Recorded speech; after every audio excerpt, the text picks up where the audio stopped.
Hello, আমি আবার চলে এসেছি একটা নতুন ব্লগ নিয়ে। তো আমি পুজোর শপিং করতে গিয়েছিলাম। তো সেটাই আমি তোমাদের সাথে শেয়ার করছি। আমি গিয়েছিলাম ফার্স্ট টাইম হাওড়া থেকে সল্টলেক সেক্টর 5। তো ফার্স্ট টাইম আমি মেট্রো করে মেট্রোতে গেলাম অ্যাকচুয়ালি। তো এক্সপিরিয়েন্সটা খুব ভালো ছিল আর খুব খিদে পাচ্ছিল। আমি রাস্তায় চিরাচুরিতে আমার ফেভারিট কেকটা খেয়ে নিচ্ছিলাম। তো তখনও সিটি সেন্টারের সমস্ত শপগুলো খোলেনি।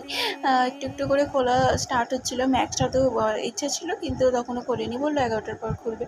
তো আমি 5টা ঘুরে ঘুরে দেখছিলাম, ভালো লাগছিলো এই জায়গাটা। আমি ছোটোবেলায় এখানে বসে বসে থাকতাম সন্ধ্যের দিকটা, ভীষণ ভালো লাগতো। আর এই হচ্ছে এদিক ওদিক এটা আমি এসেছি হচ্ছে শ্রীলেদার্স।